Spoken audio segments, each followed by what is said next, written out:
सोच के देखो, एक जमाना था जब लोग ये सोचते थे कि अगर हमें किसी भी पार्टिकल का पोजीशन या स्पीड पता चल जाए तो हम एक्यूरेटली प्रेडिक्ट कर सकते हैं कि वो फ्यूचर में कहाँ होगा। मतलब डिटर्मिनिस्टिक यूनिवर्स। लेकिन फिर आया क्वांटम मैकेनिक्स, जिसमें रियलिटी ही फंडामेंटली डिफरेंट निकली।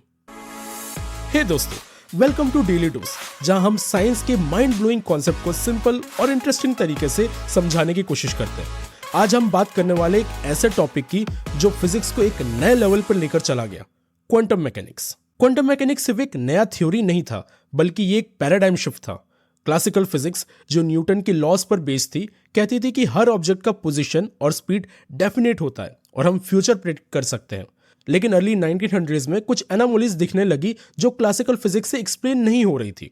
1900 के पास साइंटिस्ट वीन्स लॉ का स्टडी कर रहे थे, जो कि बताता था कि एक ऑब्जेक्ट किस फ्रीक्वेंसी के लाइट इमिट करेगा।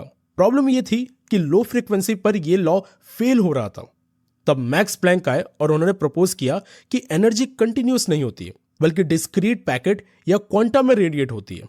उन्होंने एक इक्वेशन दी, E=hf, जिसमें h एक न्यू फंडामेंटल कांस्टेंट था जिसे आज हम लोग प्लैंक्स कांस्टेंट कहते हैं, और f था फ्रीक्वेंसी ऑफ लाइट। इस डिस्कवरी के बाद आइंस्टाइन ने 1905 में फोटो इलेक्ट्रिक इफेक्ट एक्सप्लेन किया और कहा कि लाइट सिर्फ वेव नहीं है, बल्कि पार्टिकल भी हो सकती है। ये पार्टिकल्स फोटोन कहलाएंगे। मतलब एक तरफ प्लैंक कह रहे हैं कि मैटर डिस्क्रीट होता है और दूसरी तरफ आइंस्टाइन कह रहे हैं कि लाइट भी डिस्क्रीट होती है।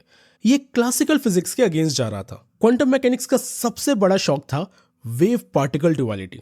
आइंस्टाइन ने बताया कि लाइट एक वेव भी है और पार्टिकल भी है। नील्स बोर ने कहा कि इलेक्ट्रॉन, जो पहले पार्टिकल माना जाता था, वो भी वेव की तरह बिहेव करता है। ये कॉन्सेप्ट लुइस डी ब्रोई ने और आगे बढ़ाया। उन्होंने कहा कि हर चीज, इलेक्ट्रॉन से लेकर प्लैनेट्स तक, वेव और पार्टिकल दोनों की तरह बिहेव करते हैं। 1925 में एरविन श्रोडिंगर ने एक इक्वेशन प्रपोज की जो वेव फंक्शन को डिस्क्राइब करती है। लेकिन क्वांटम मैकेनिक्स में एक और ट्विस्ट था, प्रोबेबिलिटीज। क्लासिकल फिजिक्स में फ्यूचर प्रेडिक्ट किया जा सकता है, लेकिन क्वांटम वर्ल्ड में हम सिर्फ प्रोबेबिलिटीज बता सकते हैं। एक इलेक्ट्रॉन किसी एक जगह पर नहीं होता है, बल्कि वो मल्टीपल प्लेसेस पर एक साथ हो सकता है, जिसे हम लोग सुपरपोजिशन कहते हैं। फिर आए वर्नर हाइजेनबर्ग का फेमस अनसर्टेनिटी प्रिंसिपल, जो कहता है कि अगर आप किसी पार्टिकल का एग्जैक्ट पोजीशन जान लेते हैं तो उसकी स्पीड एग्जैक्ट पता नहीं कर सकते। अगर स्पीड जान लेते हैं तो पोजीशन पता नहीं चलेगी। ये कोई मेजरमेंट का एरर नहीं था, बल्कि क्वांटम वर्ल्ड का एक फंडामेंटल रूल था। लेकिन बात करते हैं आइंस्टाइन के बारे में। आइंस्टाइन क्वांटम मैकेनिक्स के इस प्रोबेबिलिस्टिक नेचर से एग्री नहीं करते थे। उनका मानना था कि यूनिवर्स एक वेल डिफाइंड चीज है जिसमें रैंडमनेस नहीं हो सकती। उन्होंने फेमसली कहा, God does not play dice with the universe.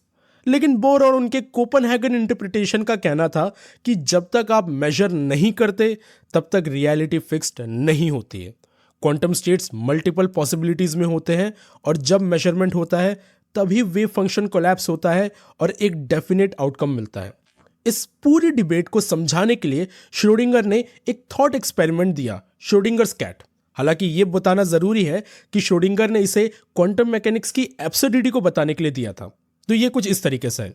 Imagine करो कि एक बिल्ली को एक बॉक्स के अंदर डाल दिया है जिसमें एक रेडियो एक्टिव एटम है जो कभी भी डिके हो सकता है और पॉइजन रिलीज कर सकता है। जब तक आप बॉक्स खोल के देखते नहीं, तब तक बिल्ली जिंदा भी हो सकती है और मरी भी हो सकती है एक साथ। ये क्वांटम सुपरपोजिशन का एक एग्जैचुरेटेड एग्जांपल था जो क्वांटम मैकेनिक्स की वियर्डनेस को दिखाता है।